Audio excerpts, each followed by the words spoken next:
Vamos ler o texto bíblico, Filipenses 4. Após a leitura nós iremos orar. Nós iremos ler do verso 2 até o verso 23. E hoje nós encerramos a exposição da carta aos Filipenses.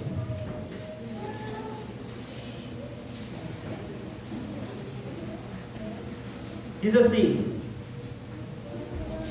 suplico a Evódia e a Sintique que entrem em acordo no Senhor, e peço também a ti, meu verdadeiro companheiro, que as ajudes, pois trabalharam comigo no Evangelho, junto com Clemente e com meus outros cooperadores, cujos nomes estão no livro da vida.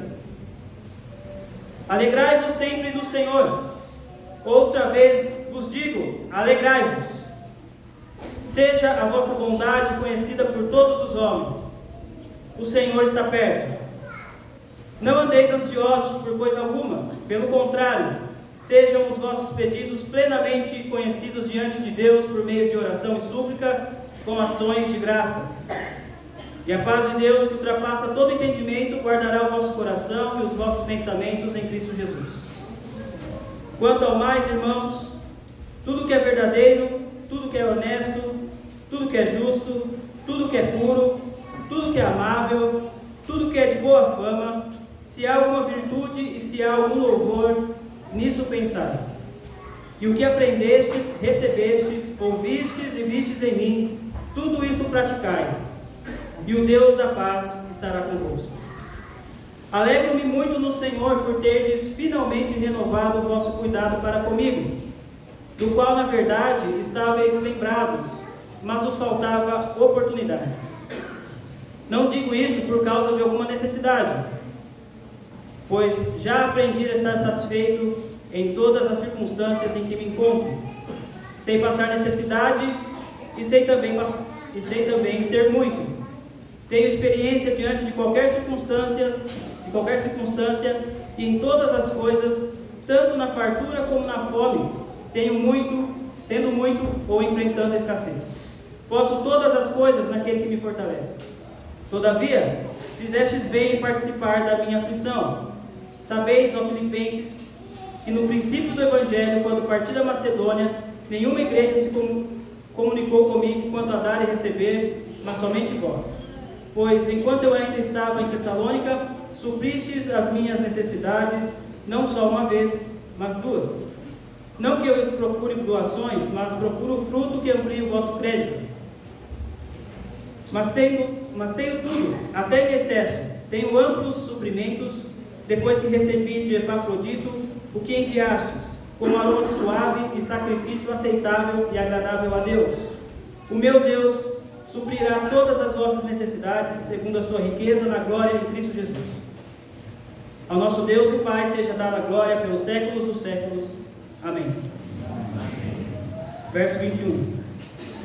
Cumprimentai cada um dos santos em Cristo Jesus. Os irmãos que estão comigo vos cumprimentam. Todos os santos vos cumprimentam, principalmente os da casa de César. A graça do Senhor Jesus Cristo esteja com o vosso espírito. Vamos orar. Deus Pai, Filho e Espírito, nós louvamos o Teu nome, Senhor. Tua palavra é pão, ó Deus, nós pedimos que o Senhor alimente nossa alma nessa manhã. Ó Deus, nós te louvamos, Senhor, te agradecemos, pois Cristo é a nossa paz. Estando nele, ó Deus, pela graça do Teu Espírito operando em cada coração, nós podemos enfrentar as maiores adversidades do mundo, seja perseguições, seja fome, seja escassez, seja tendo tudo, pois nós temos tudo em Ti, ó Deus, o Senhor que nos fortalece. Obrigado, Senhor. O Senhor é bom e a sua misericórdia se estendeu sobre nós esse dia. Ó Deus, acalme nossos corações, que o barulho do nosso coração, ó Deus, seja aquietado, ó Deus, assim como o Senhor Jesus Cristo acalmou o mar quando Ele esteve aqui na terra, em sua forma humana. Nós pedimos a Ti agora, Senhor, que o Senhor aquiete nossos corações, e que nossos ouvidos, ó Deus, que a nossa alma esteja voltada para Ti, para ouvir a Sua palavra. Eu peço que o Senhor use esse miserável pecador e que o Senhor tenha misericórdia e compaixão do Teu povo, Senhor. É isso que nós pedimos em Cristo. Amém. Amém. Irmãos, o nosso título de hoje também não está no slide, mas não foi por esquecimento do pastor. Mas o nosso título de hoje é O Senhor está perto. Então, sempre que olhar para o slide, pense: o Senhor está perto. Esse é o nosso título. A frase que define os homens modernos no dia que nós vivemos é a seguinte: eu quero ser feliz. Todos os homens vivem à luz dessa grande máxima do humanismo secular. A humanidade resumiu a verdade pelo engano do seu coração. Ele reprimiu a verdade pelo engano do seu coração. Existe uma banda chamada U2, eu acredito que alguns dos irmãos já ouviram. Ela é bem conhecida. E ela tem uma música que ela diz assim na sua letra: eu escalei as montanhas mais altas, eu corri através dos campos, eu rastejei, eu escalei esses muros da cidade, mas eu ainda não encontrei o que eu estou procurando. Essa é a realidade de todos os homens depois da queda. Adão desfrutava da fonte de prazer e alegria em Deus, e isso foi perdido após o seu pecado. Mas Deus, em sua infinita misericórdia, ainda está se revelando a homens e salvando. E esses homens que foram salvos são trazidos novamente à fonte de alegria e satisfação sem fim, que é Jesus Cristo. Nessa carta à igreja de Filipos, também conhecida como Carta da Alegria, Paulo quer encorajá-los a se alegrar na única fonte de alegria sem fim, que é o nosso Senhor Jesus Cristo. Todos nós somos chamados a colocar nossos olhos em Cristo e a desfrutar dessa bondade, da alegria que há nessa grande e inesgotável fonte, Jesus Cristo, nosso Senhor. Aquilo que Paulo já abordou em toda a carta, agora ele vai explanar ainda nesses últimos versos que nós iremos ver. Ele vai fazer um apanhado geral e ele vai aplicar a necessidade da igreja. Ele ainda está falando sobre unidade, sobre amor, sobre serviço. No resumo, para nós resumirmos a carta de Paulo aos Filipenses, desfrutem dessa alegria na grande fonte de satisfação sem fim, que é Cristo. Tenham a mesma mentalidade de Cristo. Isso resume a carta aos Filipenses. Se nós pensarmos na carta aos Filipenses, pensem: tenham a mesma mentalidade de Cristo e desfrutem dessa alegria que está disponível em Jesus Cristo. Então hoje nós iremos ver 3 coisas. Verso 2 e 3, um chamado à unidade. Verso 4 a 7, um chamado à alegria e à sabedoria. Verso 10 a 20, Jesus Cristo, fonte de contentamento de todo cristão. Vamos ler o verso 2 e o verso 3. Diz assim: suplico a Evódia e a Síntique que entrem em acordo no Senhor, e peço também a ti, meu verdadeiro companheiro, que as ajudes, pois trabalharam comigo no Evangelho, junto com Clemente e com os meus outros cooperadores, cujos nomes estão no livro da vida. Aqui ainda é um chamado à unidade. Lembre-se que as cartas, quando eram escritas pelos apóstolos, quando elas chegavam aos seus receptores da carta, elas eram lidas de um modo público. Elas eram lidas à frente da congregação. Então imagine, a igreja estava reunida e após alguns minutos de leitura, a pessoa que estava lendo a carta, ela chegava aos nomes que nós lemos aqui: Evódia e Síntique. Ele diz: Eu suplico a Evódia e a Síntique, entrem em acordo no Senhor. Paulo também faz um pedido para que esse conflito seja mediado por alguém que era fiel aos ensinos de Paulo, que era um cooperador leal no sofrimento juntamente com Paulo. E ele também diz que o nome dessas pessoas, Clemente, os cooperadores, Evódia, Síntique, estão no livro da vida. Imagine essas duas irmãs assentadas, a carta sendo lida. Elas ouviram grandes coisas a respeito de Cristo, elas passaram pelo hino no capítulo 2, do verso 6 a 11, e de repente elas escutam: Evódia, Síntique, entrem em acordo no Senhor. Conflitos são difíceis de serem resolvidos porque as pessoas que estão envolvidas, elas sempre irão buscar justificativas para dizerem o quanto elas estão certas em determinado assunto. Então ela sempre quer provar que ela está certa, e essa é a dificuldade de se resolver os conflitos.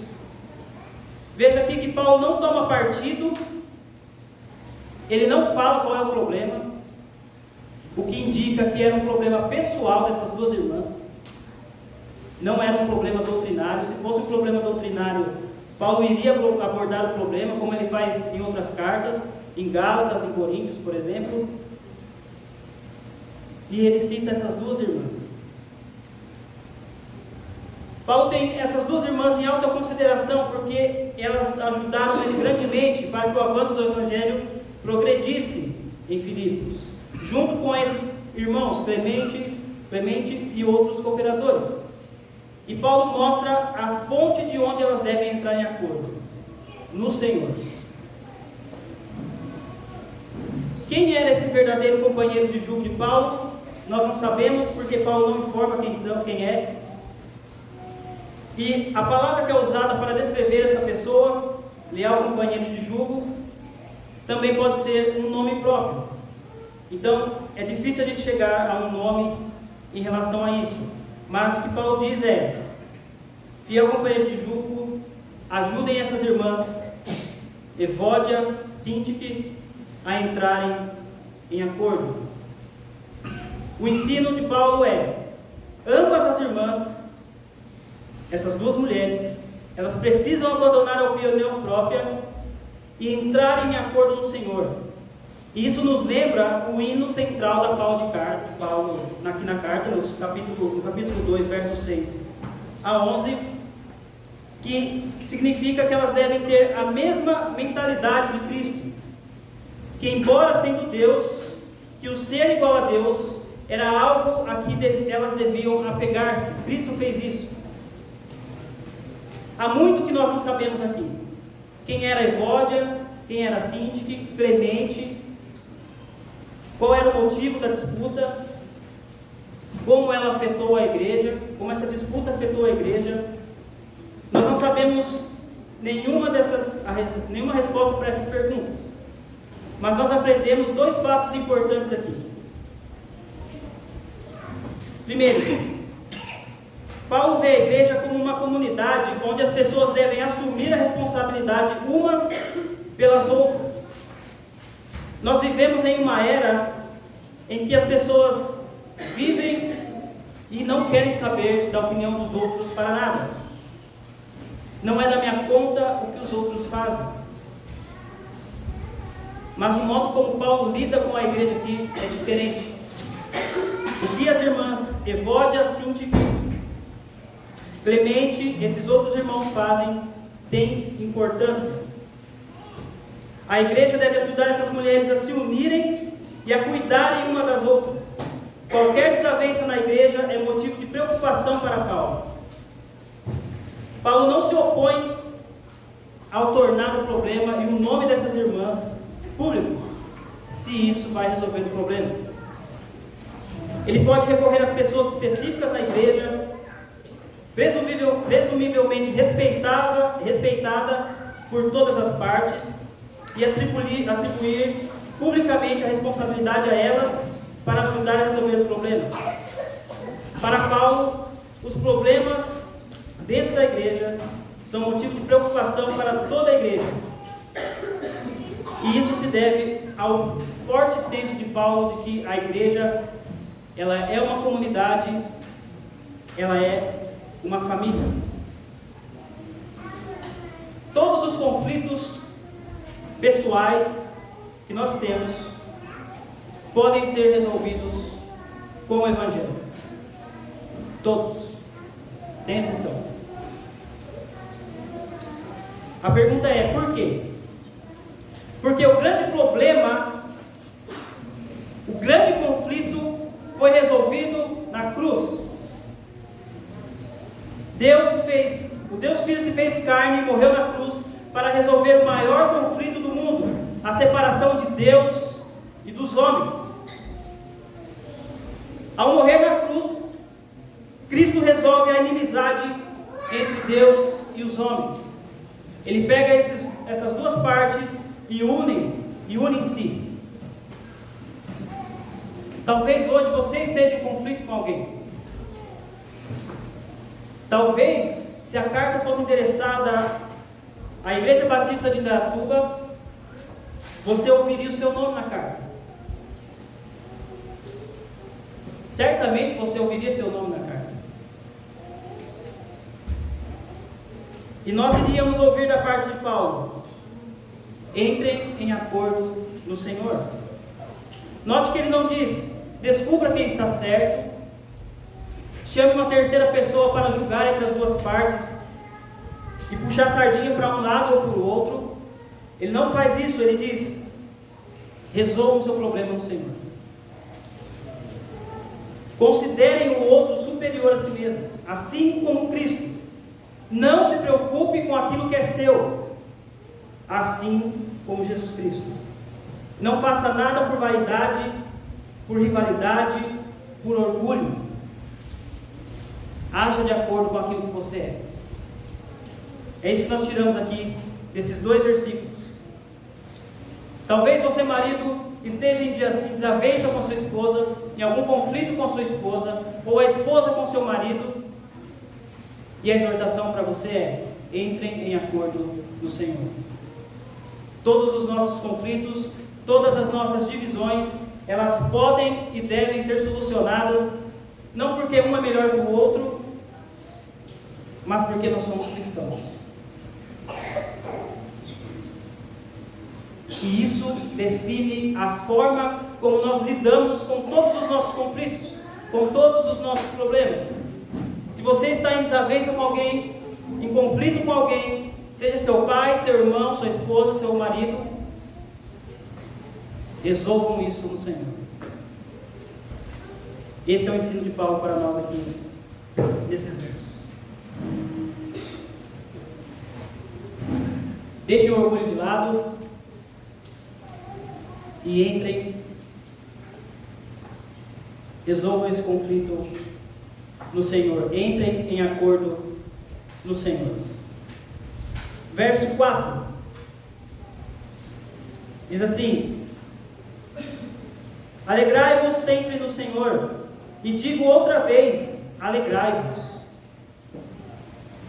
Irmãos, esse verso é um comando da parte de Paulo para a igreja filipense, e ele é um escândalo, não apenas para o mundo em que Paulo vivia, mas para o mundo em que nós vivemos.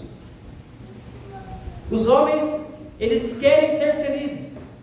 Todos os homens querem ser felizes, querem desfrutar de alegria, querem desfrutar de satisfação. O grande problema é que os homens pecaram contra Deus. E Paulo está dizendo para eles: alegrai-vos no Senhor. Nós vivemos em um mundo em que muito é gasto com entretenimento. Porém, é a geração mais infeliz que já pisou sobre essa terra. As crianças estão se entretendo, os adultos estão se entretendo, os pais muitas vezes não sabem o que fazer com os filhos, ele tem os filhos, eles não sabem o que fazer com as crianças, colocam eles na frente do entretenimento.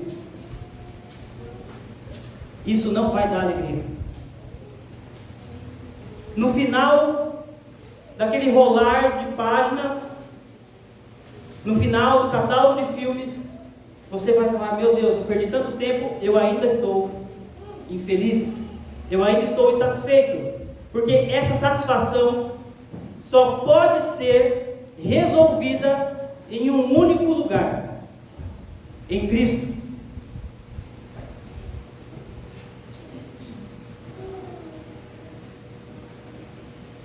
Pense em Paulo, meus queridos. Paulo é a pessoa mais improvável a dizer essas palavras para uma igreja. Ele estava preso, ele estava algemado.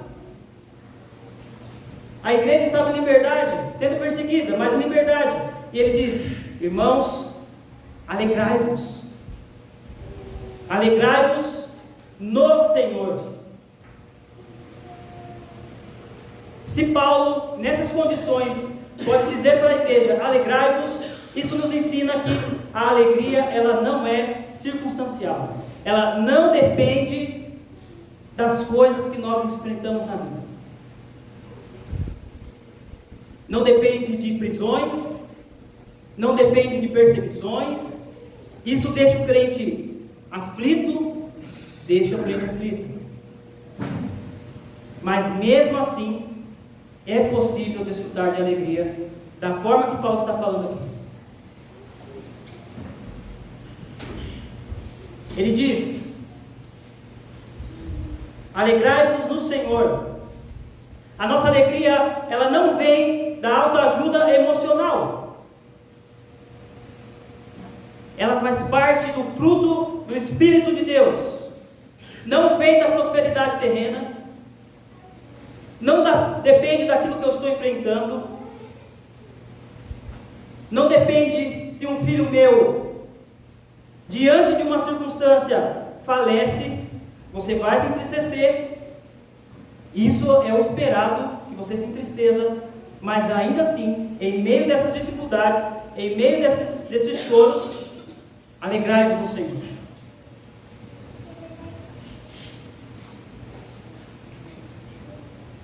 Verso 5: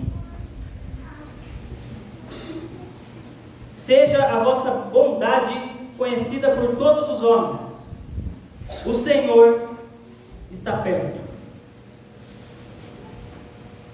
Esse segundo comando, seja a vossa bondade conhecida por todos, vem do primeiro comando: alegrai-vos. À medida que se regozijam no Senhor, mesmo diante da oposição de sofrimento, o que os outros devem ver, mesmo aqueles que estão perseguindo os filipenses, é bondade, mansidão, alegria. Paulo exorta eles: seja a vossa mansidão conhecida por todos os homens, a vossa bondade. Em algumas versões está mansidão, isto é, aqueles de fora que se opõem à igreja dos filipenses, à igreja de Filipos. Vocês estão sendo perseguidos, vocês estão debaixo de grande aflição e tormento. Alegrai-vos no Senhor, seja a vossa bondade conhecida por todos os homens. Agora, o que fundamenta essa alegria?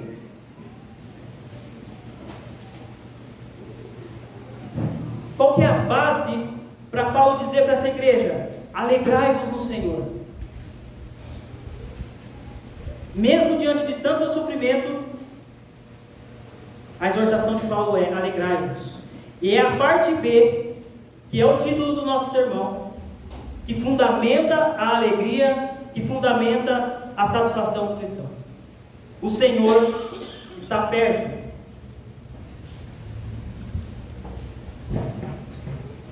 Essa parte B do versículo tem duplo significado. Ela pode significar: o Senhor está às portas e virá. E ela pode significar: o Senhor está perto de vocês, o Senhor está com vocês.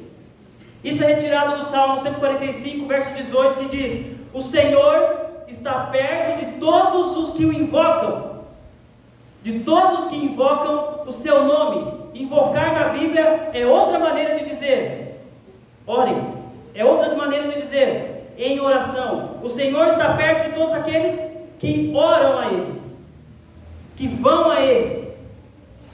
O Senhor está com o seu povo. O Senhor não abandona o seu povo.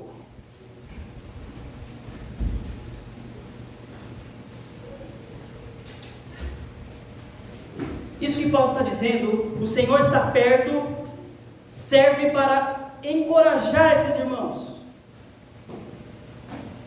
Serve para dizer para eles: em meio à perseguição, em meio à aflição, em meio à minha prisão, eu desfruto disso, vocês podem desfrutar disso. O Senhor está perto, o Senhor está com a igreja, o Senhor está com o seu povo. Versos 6 e 7, ele diz: não andeis ansiosos por coisa alguma, pelo contrário, sejam os vossos pedidos plenamente conhecidos diante de Deus por meio de oração e súplica com ações de graças. E a paz de Deus, que ultrapassa todo entendimento, guardará o vosso coração e os vossos pensamentos em Cristo Jesus. Paulo agora se volta para a segunda consequência do Senhor estar perto. A primeira é: seja a vossa bondade conhecida por todos, alegrai-vos, e não andar ansioso por coisa alguma. Ele diz: não andeis ansiosos por coisa alguma. Por quê? O Senhor está perto. Isso é repetido aqui no verso 5, o Senhor está perto. E no final do verso 9, de novo ele vai dizer: o Deus da paz estará com vocês. Lembre-se do que Jesus falou. Ele disse: não andeis ansiosos, preocupados com o dia de amanhã. Jesus convida seus seguidores a viverem sem ansiedade, porque seu Pai Celestial os conhece e cuida deles. No caso de Paulo, é porque o Senhor está perto, o Senhor está junto, o Senhor está com a igreja. Paulo exorta em tudo, pela oração e súplicas, com ações de graças. Sejam os vossos pedidos conhecidos diante de Deus. Ele diz, aqui é um contraste: por coisa alguma não andeis ansiosos, pelo contrário, em todos os detalhes da sua vida, em todas as circunstâncias, o Senhor está perto, o Senhor está junto com o seu povo.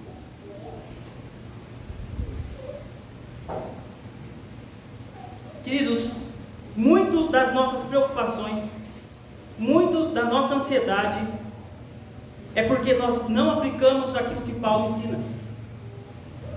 Paulo não ensina nada de que ele também não experimentou. Quando ele foi implantar, chegou em Filipos, ele prega, ele é preso. Lembre-se disso, Atos 16, verso 25 vai dizer isso. Ele é preso, ele está com suas costas abertas, está ele e Silas na prisão, meia-noite. O texto diz, Atos 16, 25, Paulo e Silas, à meia-noite, oravam e cantavam. Oravam, ações de graças. Eles estavam glorificando a Deus. Eles estavam aplicando a verdade à vida deles. O verso 7 é uma afirmação e é uma promessa. Ao se submeterem a sua situação a Deus em oração, com ações de graças, o que eles podem esperar, o que os filipenses podem esperar, é: Deus irá guardar os nossos corações, guardar as nossas mentes. Ações de graças, oração, o Deus da paz, tudo isso é experimentado quando nós estamos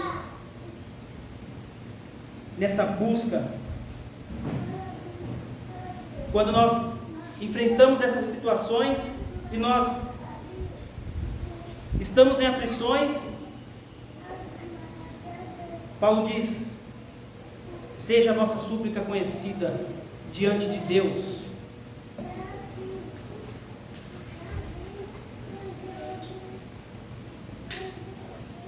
Como que nós experimentamos como que nós lidamos com as nossas preocupações, como que nós lidamos com a nossa ansiedade. Oração e ação de graças. Para Paulo isso era muito certo. Preso com Silas, Paulo orava e Paulo agradecia.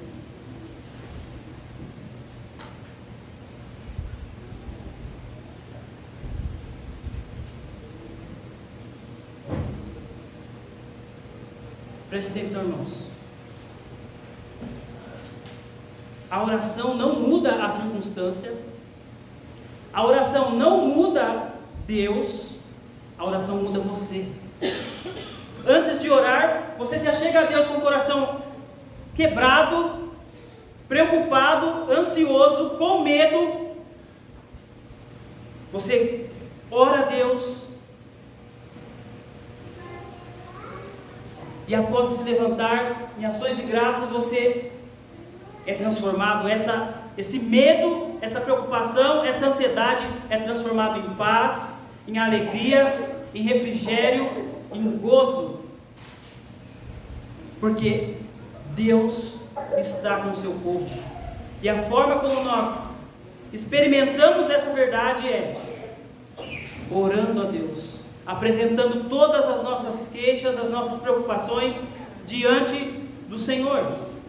A promessa do Antigo Testamento é: eu estarei com o meu povo, eu vou andar no meio do meu povo, eles serão o meu povo, eu serei o seu Deus. Agora, nós acreditamos de fato nisso? Que em meio à preocupação, em meio ao medo, à ansiedade, nós devemos nos colocar diante do Senhor em oração, confiando nessa verdade: Deus está com a igreja. Em Deuteronômio 31, quando Moisés escreve, ele diz, antes dele adentrarem a terra prometida, ele fala assim: eu vou estar com vocês, não tenham medo. Eu vou estar com vocês, não temam os homens.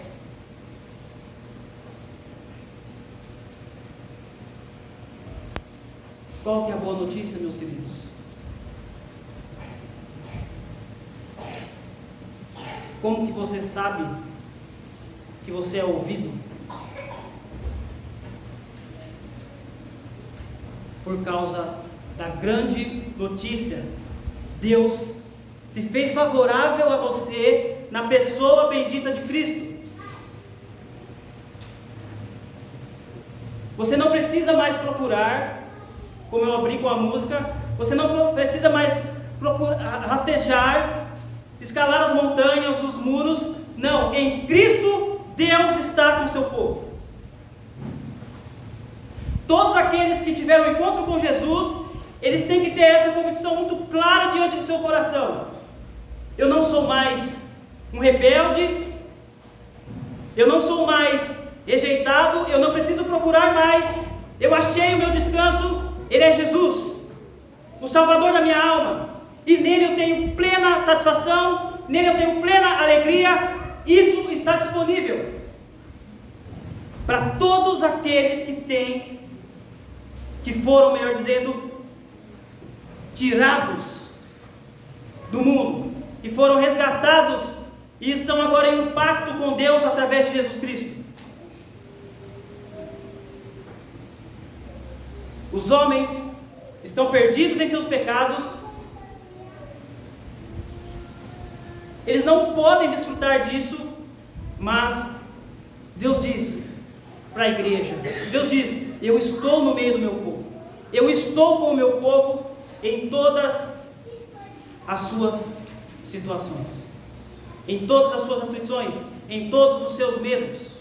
É isso que vai sustentar a sua alegria, é isso que vai manter a sua alegria em tempos de aflição, em tempos de dor, em tempos de medo, em tempos de ansiedade, de preocupação, Deus está comigo. Não por causa de mim, mas porque Ele me resgatou para si na pessoa bendita do seu Filho. Eu estou em pacto com Ele agora. Deus é favorável a mim, não por causa de mim mesmo.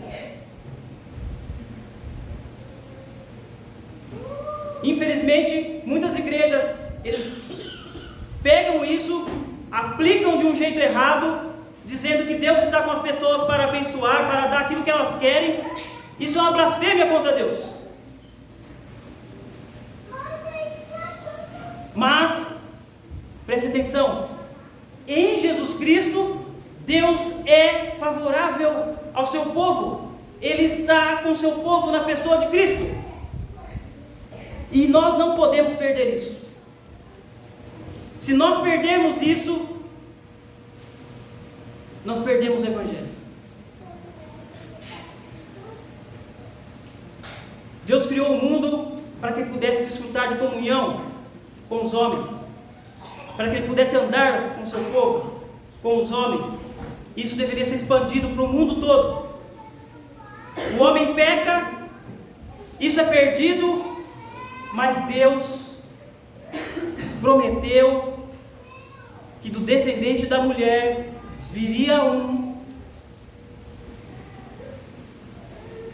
e esse um, ele iria restaurar todas as coisas.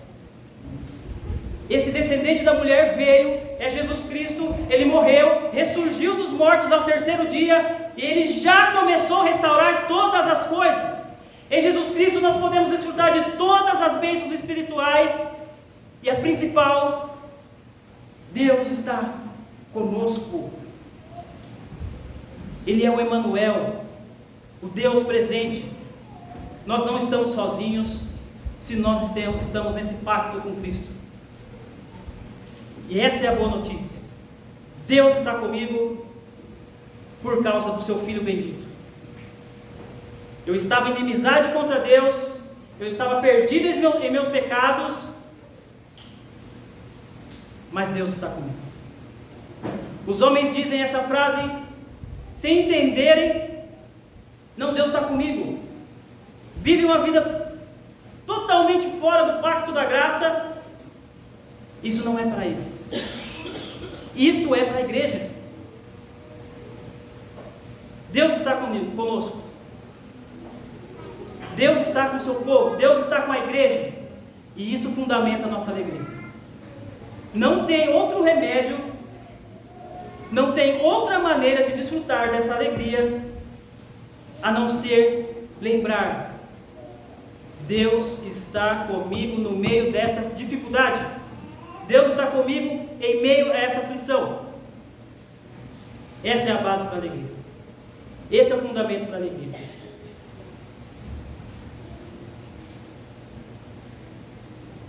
Quer se manter livre das preocupações, da ansiedade?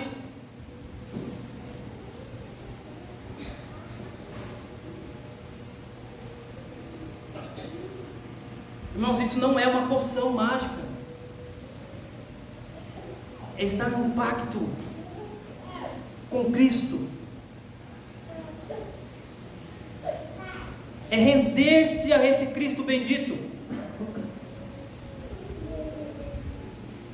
É arrepender-se dos seus pecados e reconhecer Jesus Cristo como seu Senhor pela fé.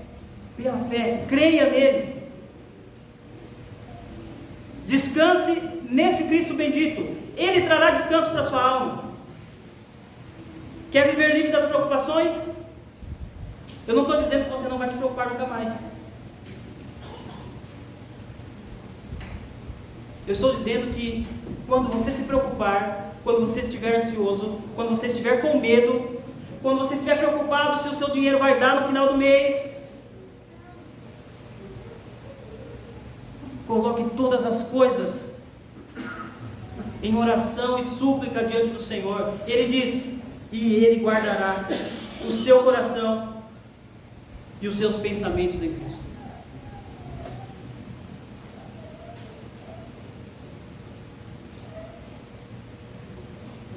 Se o Senhor está perto, Nossa ansiedade é incredulidade. Nossa divisão, insensatez. Nosso apego ao mundo, traição. Mas se vivermos como estrangeiros fiéis, a paz de Deus, que excede todo entendimento, guardará os nossos corações e mentes em Cristo Jesus, até o dia que o veremos face a face.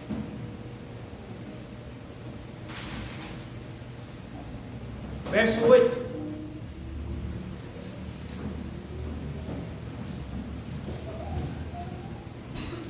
Quanto ao mais, irmãos, tudo que é verdadeiro, tudo que é honesto, tudo que é justo, tudo que é puro, tudo que é amável, tudo o que é de boa fama, se há alguma virtude, se há algum louvor, nisso pensai. O que aprendestes, recebestes, ouvistes e vistes em mim, tudo isso praticai, e o Deus de paz estará convosco. Paulo chama esses irmãos a pensarem em tudo a partir da verdade do Evangelho.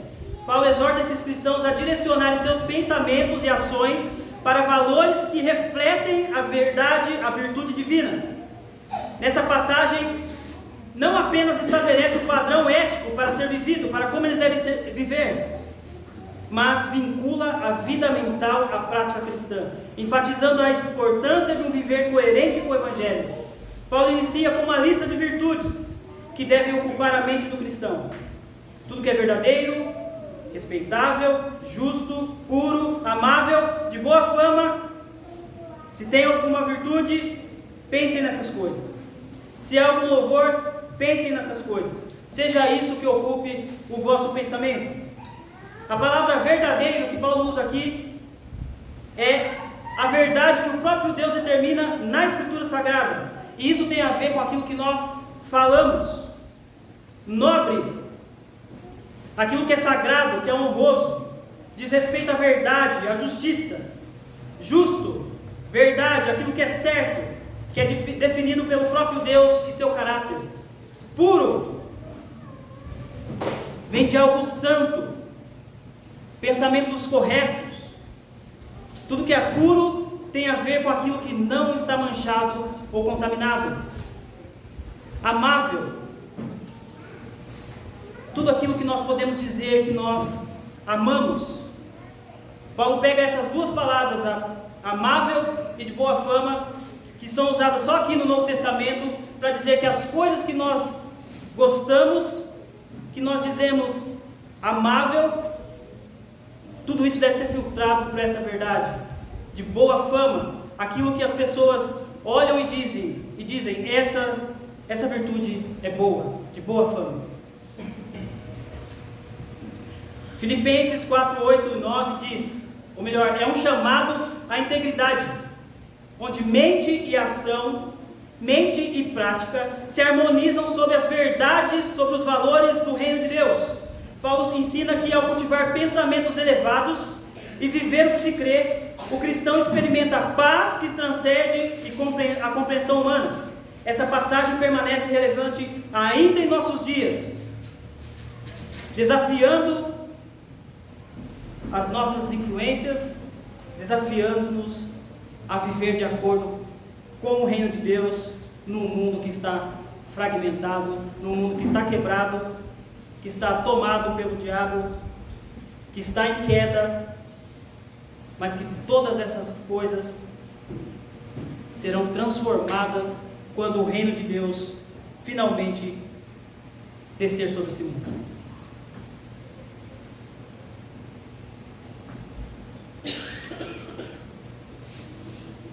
Ele termina dizendo, verso 9: o Deus da paz estará com vocês.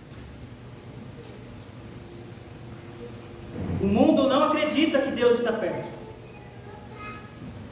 Os homens não acreditam nisso. Os homens romperam com Deus. Mas para a igreja, dizer Deus está perto é um consolo para as almas. Ele é o Deus conosco, o Deus encarnado na pessoa de Cristo. Por acreditar que não estão sozinhos no mundo, Os crentes podem viver sem ansiedade, sem preocupação, sem desespero. A pergunta é como? Você precisa encher sua mente com a palavra de Deus e confiar nas promessas que estão escritas nesse livro.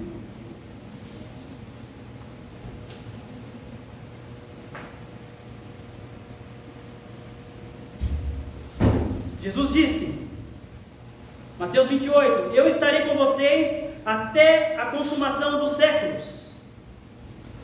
Ele está.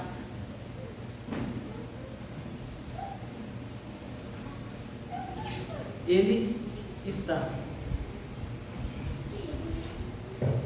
Ele é o Deus que não mente.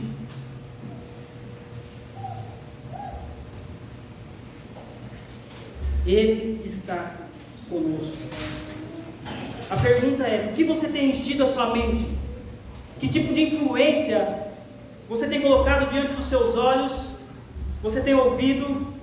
Seu coração tem abraçado? O mundo está pregando para você todo santo dia.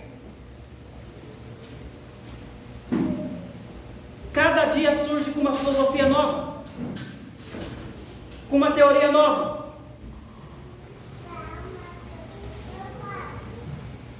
O que você tem ouvido? Com o que você tem enchido sua mente?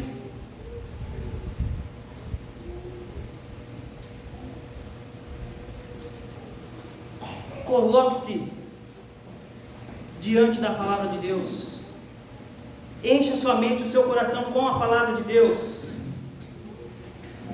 Salmo 19, 14 diz: que as palavras da minha boca e a meditação do meu coração sejam agradáveis a Ti, Senhor, na Tua presença, minha rocha, meu Redentor.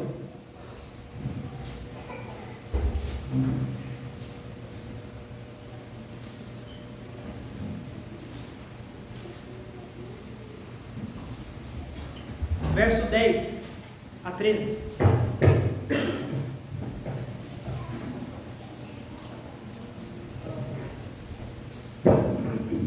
Diz assim: alegro-me muito no Senhor por terdes finalmente renovado o vosso cuidado para comigo, do qual na verdade estáveis lembrados, mas vos faltava oportunidade.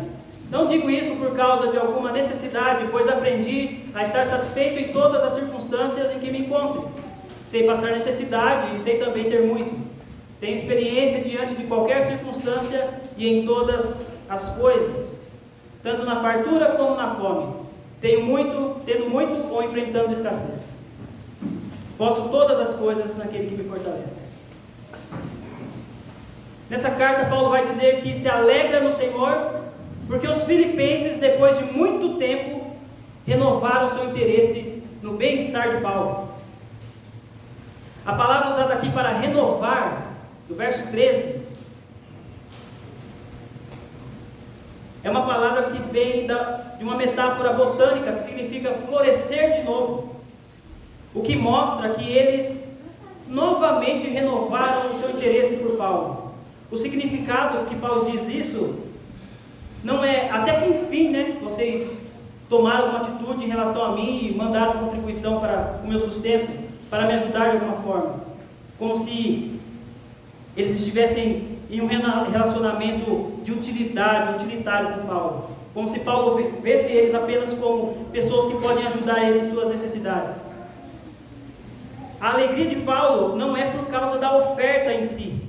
Pensar isso é um erro. A alegria dele é a renovação do interesse deles por Paulo, que é demonstrado através da oferta. Ele mostra isso ao dizer: não falo isso por causa de alguma necessidade. Verso 11, ele diz isso: não falo isso por causa de alguma necessidade. A alegria de Paulo é pela amizade deles. Ele explica o motivo da alegria dele, que a alegria dele não é por ter recebido essa oferta. Ele diz: eu aprendi a estar satisfeito em todas as circunstâncias, em todas as situações, em qualquer coisa que eu me encontro. A mentalidade moderna vê esse texto como um ato de resiliência. um ato de se adaptar à má sorte. Fala, nossa, olha Paulo estava preso lá, mas ele aprendeu. Olha como Paulo é forte. Pelo contrário, o que Paulo diz é: a fonte de todo contentamento cristão é fruto da sua união com Cristo. Em Jesus Cristo, Paulo poderia enfrentar todas as coisas: perseguição, apedrejamento, naufrágio, e ele descreve isso em outras cartas, porque em Jesus Cristo ele pode enfrentar todas as coisas. Verso 13: posso todas as coisas naquele que me fortalece. Esse é um dos textos bíblicos mais conhecidos no mundo, dentro da igreja e fora da igreja. As pessoas tatuam esse versículo no seu corpo, mas eles não têm nem noção do que eles estão fazendo. Paulo não está dizendo em nenhum momento que ele vai ter todas as coisas. Paulo está preso. Paulo está dizendo: eu aprendi a passar fome, eu aprendi a ter muito. Em Jesus Cristo eu posso todas as coisas. Em Jesus Cristo eu posso ter muito e não me contaminar com esse pecado, com o pecado da ambição egoísta. Em Jesus Cristo eu posso não ter nada. Eu posso todas as coisas nele. A questão aqui é uma vida cruciforme, moldada pela cruz. Cristo é suficiente em tempos de abundância ou em tempos de necessidade. Para Paulo, indicam a centralidade de Jesus em sua vida. Se estar em Cristo para Paulo era ter fartura, ele ainda é um homem em Jesus. Ele ainda é um homem em Cristo. Se significa necessidade, ele ainda é um homem em Cristo. E ele aceita todas as coisas, seja privação, porque ele enxerga que isso faz parte do discipulado dele. Estar naquele que capacita, significa estar contente em qualquer circunstância. Estar em Cristo fez a prosperidade e a necessidade não ter importância nenhuma para Paulo. Ele é um homem em Cristo. Então ele pode ter nada e ele pode ter muito. A aplicação para nós é: você está satisfeito com a sua porção? Você está satisfeito com aquilo que Deus tem te dado, com aquilo que Deus tem colocado diante de você? Seja muito, seja pouco, você pode dizer: eu estou satisfeito. Eu aprendi. Eu posso todas as coisas em Jesus Cristo, naquele que me fortalece. A herança dos filhos de Deus é ficar satisfeito com a suficiência do Senhor, ser irradiado pela luz de seu semblante. Não é coisa produzida por homens, é o resultado da contemplação do Deus vivo. O Senhor é a fonte de todo contentamento. Não é se você tem mais ou menos condições. Seja contente no Senhor, tendo muito ou tendo pouco, ou tendo nada, perseguido ou não. Nós falamos sobre perseguição, e às vezes pode parecer uma coisa estranha, mas nós não sabemos que pode vir sobre a igreja. Olhem os irmãos que estão em países que não podem pregar o Evangelho. Eu não estou dizendo que isso vai chegar aqui, mas eu também não estou dizendo que não vai. Em todas as coisas, contente-se no Senhor. Paulo está descrevendo para eles: eu aprendi a estar satisfeito em todas as coisas. Toda a minha vida é olhada da ótica do que Deus está fazendo no mundo. Paulo estava preso. Ele escreve essa carta para esses irmãos e ele vai dizer: eu estou vendo Deus agindo. Eu estou amarrado com um soldado. Eu estou pregando. O reino está avançando. Deus me colocou nessa prisão. Os homens me odeiam por pregar o Evangelho. Eu fui amarrado aqui junto com esses soldados. Eu vou pregar. O reino de Deus vai avançar.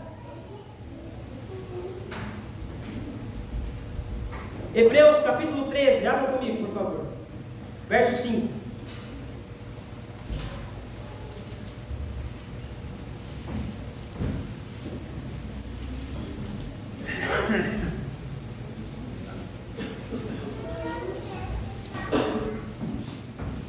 Diz assim: seja a vossa vida isenta de ganância e contentai-vos com o que tendes, porque Ele mesmo disse: nunca te deixarei, jamais te desampararei. Desse modo, verso 6, com plena confiança digamos: o Senhor é quem me ajuda, não temerei. Que poderá me fazer o homem?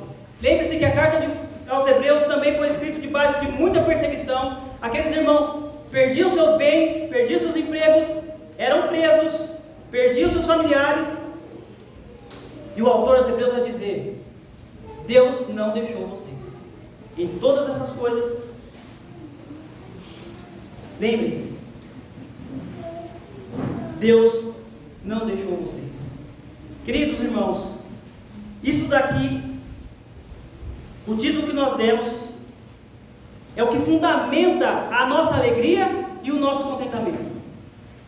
Deus estar com o seu povo é aquilo que é a base, é o alicerce pelo qual nós podemos andar seguramente. Eu não estou sozinho, porque eu fui feito filho por causa de Jesus Cristo. Eu era um bastardo, mas em Jesus Cristo fui feito filho. Se você não olha para essas coisas, ou se você esquece dessa verdade, de que Deus está com o seu povo, de que Deus está com a igreja, todo vento vai nos balançar. Todo vento vai nos deixar desesperados. Lembre-se, Deus não abandonou o seu povo. Deus está com a sua igreja. Verso 18. Todavia, fizestes bem em participar da minha aflição. Sabeis, ó Filipenses, que no princípio do Evangelho, quando parti da Macedônia, nenhuma igreja se comunicou comigo quanto a dar e receber, mas somente vós, pois enquanto eu ainda estava em Tessalônica, supristes as minhas necessidades, não só uma vez, mas duas. Não que eu procure doações, mas procuro fruto que amplie o vosso crédito. Mas tenho tudo, até em excesso. Verso 18. Mas tenho tudo, até em excesso. Tenho amplos suprimentos, depois que recebi de Epafrodito o que enviastes como aroma suave e como sacrifício aceitável a Deus. O meu Deus suprirá todas as vossas necessidades, segundo a sua riqueza na glória em Cristo Jesus. Ao nosso Deus e Pai, seja a glória pelos séculos dos séculos. Amém. Nessa parte, Paulo está lembrando e agradecendo outros momentos em que a igreja filipense supriu a sua necessidade. Quando Paulo deixou a Macedônia para ir para cá em sua segunda viagem missionária, ele vai dizer isso lá em Coríntios, que essa igreja, a mais pobre da Macedônia, ela quis participar disso, ela quis contribuir para o crescimento, para a ajuda de Paulo. Em 2 Coríntios 11:9 é mencionado que ele recebeu uma oferta da igreja da Macedônia, que inclui os filipenses, para que ele não fosse pesado aos coríntios, pudesse se dedicar à pregação do Evangelho, e contribuir com Paulo era contribuir com o avanço do Evangelho. Como se torna claro no verso 18, que ele diz: tenho tudo, até em excesso, tenho amplos suprimentos, depois que recebi de Epafrodito o que enviastes, como aroma suave e sacrifício aceitável a Deus. Paulo está amplamente suprido e não quer depositar nenhum fardo adicional no recurso da igreja. Mas a principal causa da alegria de Paulo não é o fato de suas necessidades terem sido supridas. Ao invés disso, ele entende que as ofertas dos filipenses são um ato de adoração agradável a Deus e sabe que em retorno Deus os abençoará ricamente.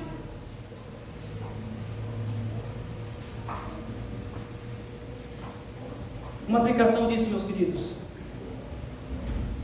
olhe para as ofertas para aquilo que você contribui em relação ao dinheiro como um ato de adoração a Deus, como um ato de culto, porque de fato isso é. Isso faz com que o Evangelho avance, com que o Evangelho progrida. Verso 21. Cumprimentai cada um dos santos em Cristo Jesus. Os irmãos que estão comigo vos cumprimentam. Todos os santos vos cumprimentam, principalmente os da casa de César. A graça do nosso Senhor Jesus Cristo esteja com o vosso espírito. Paulo termina com uma adoração. No verso 20 ele diz, eu pulei o verso 20 que eu já tinha lido. No verso 20 ele diz: toda a glória seja dada a Deus pelos séculos dos séculos. E ele termina dizendo que todos os irmãos enviam saudações. Os da casa de César enviavam saudações. Isso muito provavelmente é uma referência àqueles que estavam amarrados com Paulo em sua prisão, em que Paulo aproveitou a oportunidade para pregar o Evangelho para eles, e eles foram convertidos por Deus. E ele termina dizendo: a graça do nosso Senhor Jesus Cristo esteja com o vosso espírito. E assim eu também encerro a carta de Paulo aos Filipenses.